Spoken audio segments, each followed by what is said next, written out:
what's this? A letter from me? Dear Scotty G, Fear the Walking Dead's latest episode is so bad, I can't be bothered to talk about it. You can do the review if you want to. I'm done with this show. Josh. Wow. Guess I better review the episode then. Hey youtuberinos, it's me, Scotty G. And today I'm going to be talking about the latest episode of the fantastic Fear the Walking Dead. Now let me start this video with a classic Joshy Josh introduction. I'm sure he always says something like, hey everyone, welcome and hello. Spoilers in the video. See, that was a good impression of Joshy Josh, right? Sounded just like him. Let's begin! This fantastic episode of Fear the Walking Dead opens with this poor lady whose car has broken down. Now, I can't even remember this lady's name, so let's just call her Shania. Yes, that'll do. So last week we saw Shania standing with all her friends near the submarinio. Yet in this week's episode she's on her own. So why has everyone abandoned her and our child? How did her car break down? Where is she? What is going on? Those are certainly questions. But listen here, my youtuberinos. Do you want to watch a show in which you're asking questions and having questions answered all day? God, no! That's like going back to high school answering questions. I don't want to watch a show in which questions get answered. I want to watch a show in which things go boom! Kablamo! We also get some incredible dialogue from Morgan as he is broadcasting over the radio waves. Give yourself the ending you wanted, even if it's not what you imagined. Make it mean something. What a piece of dialogue. It just brings a tear to my eyes. I just think that the writers of this show, they need a round of applause, don't they? Incredible writing, guys. Incredible! Anyway, sadly Shania breaks her leg when she's trying to fix her car. And the reason why that happens is because, as we all know, women should not be anywhere near cars. Sexism! Funny, right? As I was just explaining, Shania breaks her leg, but she desperately tries to carry on, but she just can't do it. So she does what any mother with a baby in that situation would do. She stabs herself in the stomach, and then ties her dog to herself and uses the dog to lead her walker to Morgan on the beach with the baby in her backpack. What completely logical and genius super writing that is! Also, during this opening scene, we get the first of the approximately 2.8 million title cards that appear during this episode. And this one says, "Promise me you'll find someone."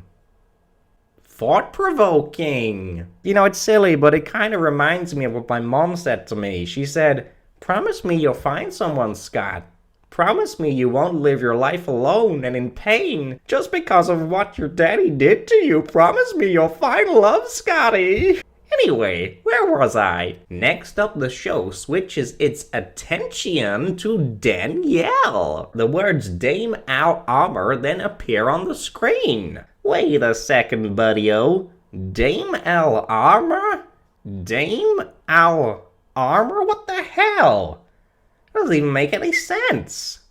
What idiot writer wrote that? They need sacking immediately. Oh wait, it's actually Spanish. Silly old Scotty G. And this phrase roughly translatios to give me the gun. Give me the gun, Daddy. Daddy, why are you pointing the gun at your head? I promise I'll be a good boy, Daddy. Just give me the gun, Daddy. You don't have to do this. Give Scotty G the gun. Sorry about that. I seem to have drifted off a bit again, didn't I? But don't worry about that. I'm perfectly sane and well. Let's carry on with the video. So, Danielle, the rest of the protagonists, and Riley now find themselves miles away from where they was last week, thanks to the magic of teleportation. Do I have to really explain it to you guys?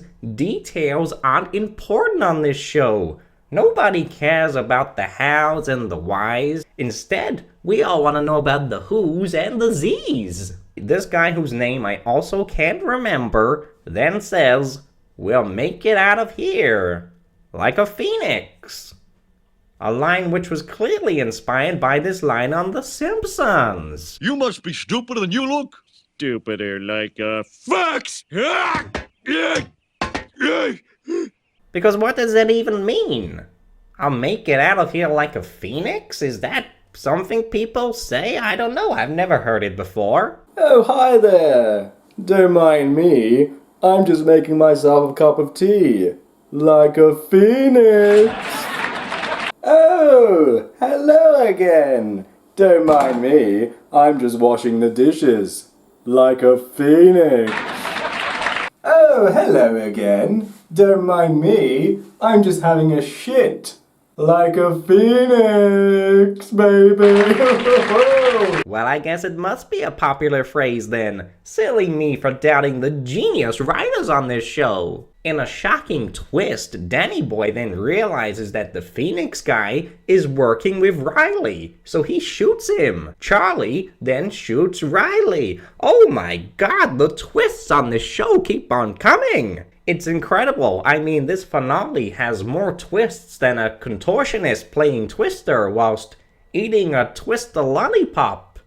Whilst doing that in a Twister. Yeah, twisty. Next up, we jump to Dwighty Boy, and the words "Enjoy the view, asshole" appear on the screen. Enjoy the view, asshole. Huh. I remember my mom said that to me. And she drove off, never to be seen again. Anyway, not an awful lot happens during this moment of the episode. I mean, Dwight and Sherry meet some people, they shoot some people, they then go hide in a hole like Osama is Biden. But yeah, it's still incredible to watch. We then get the words "You have nothing to be sorry about" appearing on the screen. You have nothing to be sorry about. Oh boy, yes you do, Mommy and Daddy. You have a lot to be sorry about. Oh yes, wait till I get my hands on you. Yes, well, anyway, at this point we then jump to Dakota and Teddy, who are somewhere. Where are they? How did they get there? I don't know, but oh look, it's John Sr. and June. They're here now, so yeah, let's just focus on them. I don't know how they got here either, but don't think, just enjoy the show. Watch the explosions. June and Johnny Sr. then confront Dakota. They say to Dakota, "Hey baby, it's okay. I forgive you." And I think there's an important lesson to be learned here. You gotta forgive people, even if they do kill your son or your husband, or if they may have murdered their mother because she ran out on them 20 years ago. I mean, do I really deserve to be convicted for something that I did 2 decades ago? I don't think so. We then jump once again to Strandinio, and the words "What man are you?" appear on the screen. Well, I'll tell you, I'm a better man than you, Daddy. At least I didn't leave my own goddamn son. Anyway, Strand is in a building. What building? How did he get here? What's your mother's maiden name? What was the color of the rabbit that you had when you were 7 years old? These questions are all irrelevant and don't need thinking about. Strandinio then tells this random guy in the building that his name is Morgan Jones. And this is actually a mistake because it turns out that we hired a writer who thinks that all black people look the same. He thought that Strand was Morgan. Oh, we had a laugh about that in the AMC offices. We sure did. We then get yet more words on the screen. I can hear her. You know what? I can hear her too. That's right. I can hear you, Mother. crying out underneath the floorboards. But what did you expect, Mother? You left me, Mother. You deserved all those 32 stab wounds. I know how to survive, and I mean, I certainly do. I survived despite my horrific upbringing to become the genius showrunner that I am. And yet people still criticize me. Have you no shame? After so many amazing events at different locations, the entire episode comes together in a thrilling climax. So firstly, a dead Shania goes to the beach, and the baby is then given to Morgan and the lady whose name I can't remember, but oh my god, it's so emotional. Next up, we have Truck Lady and the rest of the Z-tier characters who follow her around, and they are rescued by the Civic Republic. What a twist! You remember the Civic Republic? Please say you do, because I keep pushing this idea of the Civic Republic. These guys do show up in the world beyond, so you better watch that show to see them. Please do, because my ass is on the line because of how badly that show flopped. Then we go back to Johnny Boy and June. John Sr. says to June, "Hey baby, did my son ever tell you about the St. Louis barn raiser?" June says, "Yes, actually he did, but it must have been off screen because we've never seen this mentioned before." But anyway, she says yes, and then John Sr. fires his gun in the air. So I guess the St. Louis barn raiser just means you fire a bullet in the air for some reason? I don't know, I don't understand it, and I was the one who came up with this idea. But the terrific action does not stop there, people. Oh no! What happens next is that John Sr. is shot by Dakota, June then shoots Dakota's gun, Dakota then shoots Teddy, June and John hide in a bunker, and Dakota is vaporized. I can't handle the amazingness! It's just incredible storytelling. It's so beautiful. But wait, there's even more, because now we have all these nukes going off everywhere. But don't worry, all your favorite characters survive in completely logical ways. Truck Lady and all her gang wait around patiently whilst Wes does some spray painting on the floor, even though there's a nuclear missile about to blow them up. They wait around for him to do some spray painting before getting on the helicopter, because it's very important apparently that he does that. But hey, you know what they say, when a man's gotta spray, he's gotta spray. Dwighty Boy and Sherry managed to survive the blast by hiding in a wooden cellar, because as all good scientists know, that's the best place to hide when a nuke goes off. Strandinio survives a nuclear blast near him by simply looking out the window of a building. But there is a secret as to how he survived, which you don't yet know because your brains are too tiny and not genius brains like mine. See, what actually happens is the building that Strand is in is protected by a giant super duper powerful force field. And this said force field was put there by the Young Gumbos, an alien race who will make their debut next season on Fear the Walking Dead. Young Gumbos! Look forward to that! Grace and Morgan managed to survive by slowly walking away from a nuclear blast near them and hiding under a car, which makes perfect sense because it does.